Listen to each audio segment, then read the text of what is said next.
है मसीह का प्यारा वचन, ये है वचन प्यारा।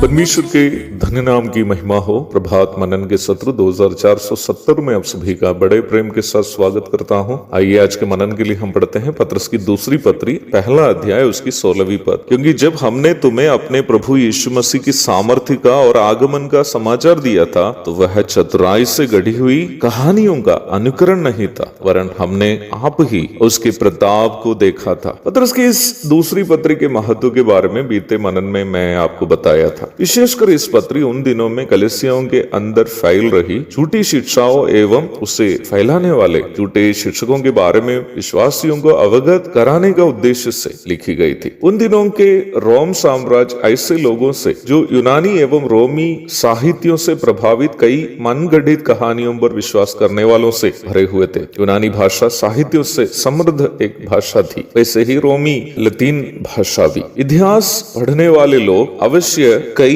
यूनानी साहित्यकारों के नाम जानते होंगे। यीशु मसीह के पूर्व 8वीं सदी में जीवित होमर का नाम स्कूल और कॉलेज गए हुए लोग अवश्य सुने होंगे। होमर के द्वारा लिखित 2 उपन्यास इलियड और ओडिसी विश्व साहित्य में आज भी 2 अनमोल मोतियों के रूप में माने जाते हैं। वैसे ही ईसा पूर्व में जीवित रोमी कवि विर्जिल और वैसे ही होरेस आदि लोगों को पढ़े लिखे लोगों के बीच में कौन है जो नहीं जानते। मेरा कहने का तात्पर्य यह था कि पौराणिक यूनान और रोम कहानियों, कविताओं, उपन्यासों एवं अन्य साहित्य सृष्टियों से समृद्ध थे। इन साहित्य रचनाओं को लिखने की तरीका इतना सुंदर था कि उसे पढ़ने वालों को मजबूरन विश्वास करना पड़ता था कि इसमें बताई गई बातें सही में हुई करती, जबकि सच्चाई यह थी कि उन पुस्तकों में बताई गई बातें केवल उसे लिखने वाले लेखकों के भावनाएं थी। इन कथा कहानियों में कुछ ऐसी सृष्टियां भी होते थे जो बहुत ही चतुराई से गढ़ी हुई थी। उन सृष्टियों को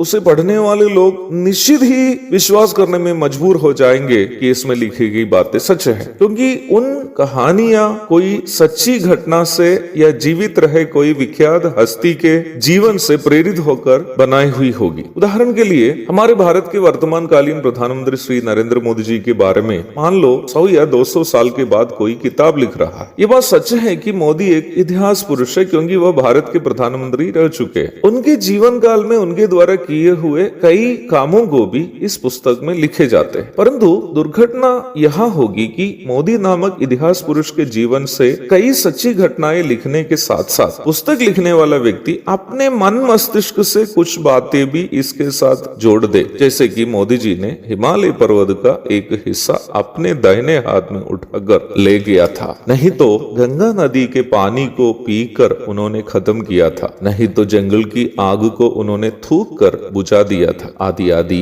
लिखेंगे तो निश्चित तौर पर कमजोर मानसिकता के लोग पहले लिखी गई सच्ची बातों के साथ साथ इन मनगढ़ित झूठों को भी सही के रूप में मानने लगेंगे। देखा जाए दुनिया के लगभग सभी तथाकथित धर्मों की स्थापना और उसके अति जीवन इस प्रकार के मनगढ़ित कहानियों पर निर्भर है। एक बार इन कहानियों की सच्चाई को लोग तलाश करने लगेंगे तो उसी दिन उस धर्म का अंत भी होगा। पत्रस इस पत्री की रचना करते समय के रोम भी इसी प्रकार के मनगढ़ित कहानियों पर आधारित धार्मिक विश्वास करने वालों से भरा था। युद्ध जीतने वाले भगवान, सूर्य को उठाने वाला भगवान, गर्भ धारण कराने वाला भगवान, धन देने वाला भगवान, इस प्रकार अलग अलग डिपार्टमेंट को संभालने वाले भगवान लोगों पर रोमी जनता विश्वास करते थे। उसी भूमिका से यीशु मसीह पर विश्वास किए हुए लोगों को पत्रस बता रहा है, जब हमने तुम्हें अपने प्रभु यीशु मसीह की सामर्थ्य का और आगमन का समाचार दिया था, तो वह चतुराई से गढ़ी हुई कहानियों का अनुकरण नहीं था,